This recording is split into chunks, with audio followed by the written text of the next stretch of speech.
Speaking of booing, there's quite a bit happening in the NFC now that we go there.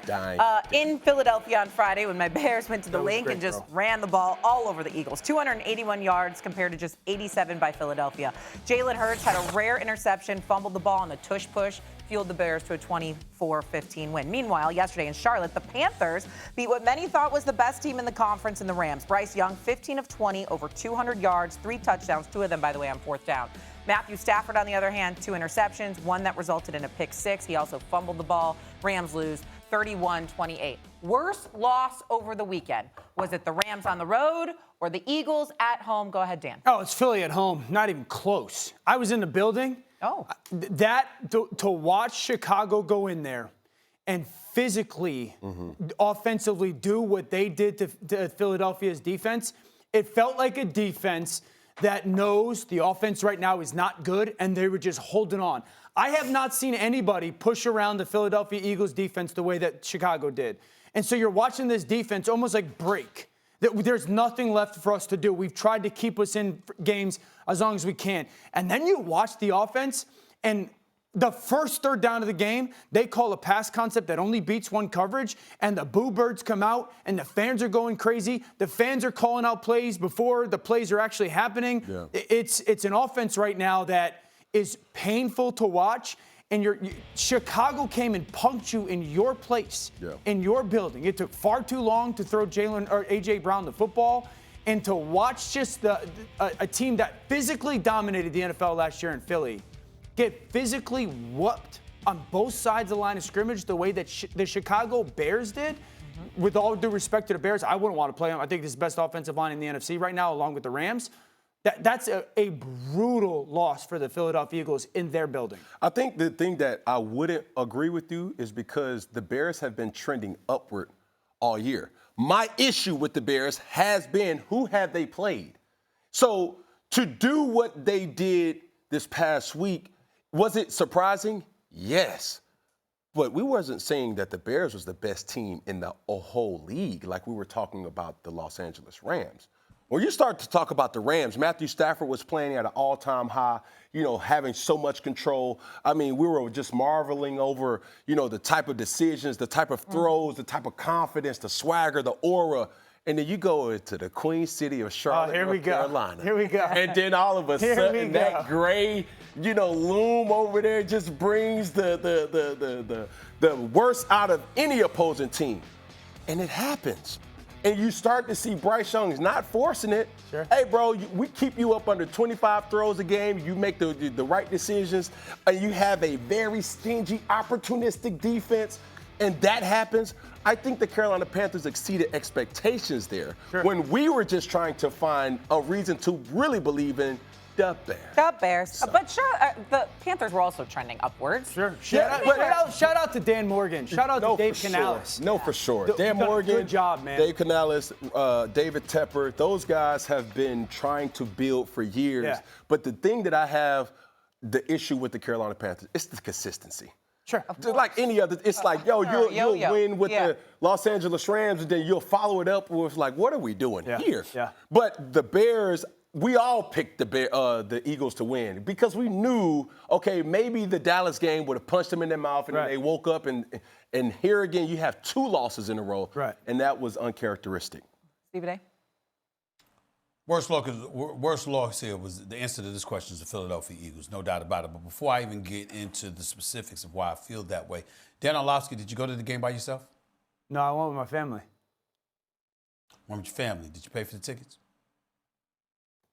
Why does that matter? No. You know why it matters, because I'm asking you, your cheap ass self. You understand what I'm saying? Did you have good seats, or were you in a suite, or did you get upper deck seats because you were too damn cheap? No way. Did you answer my question real quick so I can move on? Answer the question. I paid for the tickets, yes. We were absolutely not in a suite. Ooh. Oh my God, she should leave you. It was a buy one, get one free. Let me move on. This is what he does. He cut corners. It's pathetic. It's pathetic. Unbelievable. I know you got it. He's got like you got him in the cheap seats. Your own family. This is who he is, ladies and gentlemen. This is who he is. He had him in the cheap seats. Dan Orlovsky, right up there. Unbelievable. Anyway, and in these 2 games that the Eagles have given up 898 yards of offense to the Cowboys and the Bears in the last 2 games. This is a Vic Fangio defense.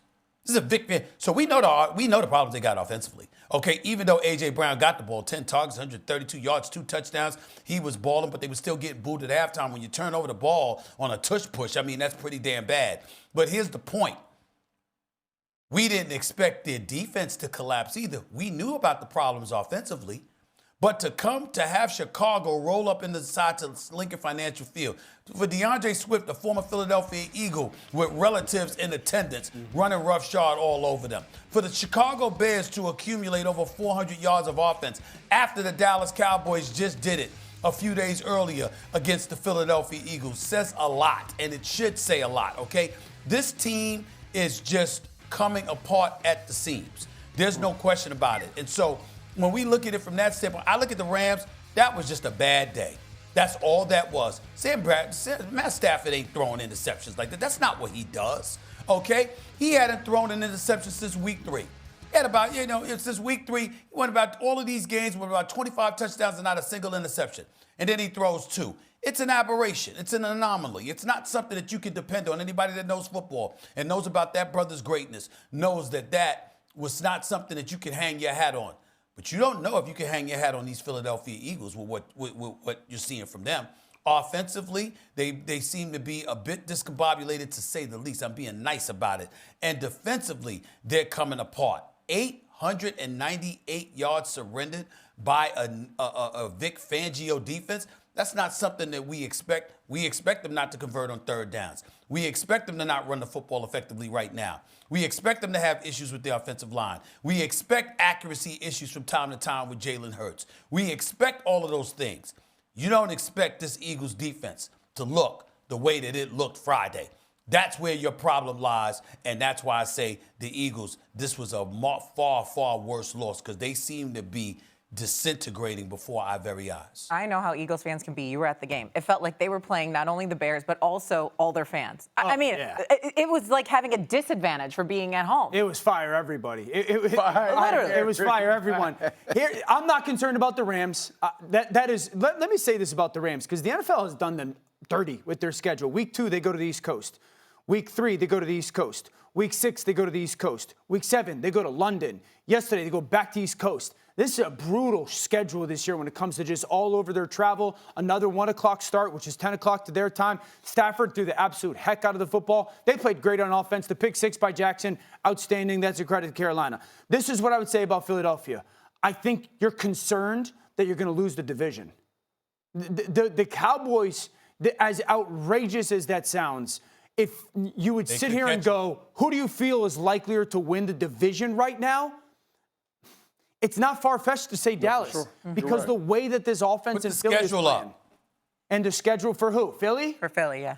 For Philly, yeah. Right. The schedule of the Eagles compared to the Cowboys, we've already said, listen, this game against Detroit is everything because the Cowboys could run the table after that. The Eagles got some problems. The Cowboys actually could catch them. The Cowboys could catch them and win the division. So the Eagles are at the Chargers, then they have the Raiders, at Commanders, at Bills, Commanders again. But the issue, the whole year, has always been the Eagles have been able to mask a lot of issues with the winning because they won. Right. Now that they're not winning, now it's a lot of exposing. It feels like 2023 all over again. A rough take will be this. I don't think Kevin Patullo is the guy for long term. Oh, yeah. I don't think there's a lot of evidence I would disagree with that. Yeah. And I think he I has agree a lot with that. of And by the way, for Chicago, Shae would like this. Over the last 8 games, the Chicago Bears are averaging 180 yards rushing. Oh, it's an offensive line that is as good as anybody's in football right now. That's right. We can't ignore that. We can't ignore that. You know what would win in cold weather? Running the football, a good defense, good old line. I'm just saying. In December and January, maybe a little home field advantage at Soldier Field. Regardless, though, right now the Rams have the best chance to get the 1 seed at 29%. Back to your Panthers really quick. Would you be shocked now if they lost their next game's against the Saints? Would you be shocked if they lost? It's still the Saints. That's what I'm saying. They go up, they lose, they win against the Rams. That's a division. Well, first off, New Orleans and Carolina have always had this weird dynamic, and it's just you have to be there to understand that dynamic. They know each other very well, and who knows. But obviously, the Carolina Panthers are trending upward. Bryce Young has answered the bell, as well as Caleb Williams.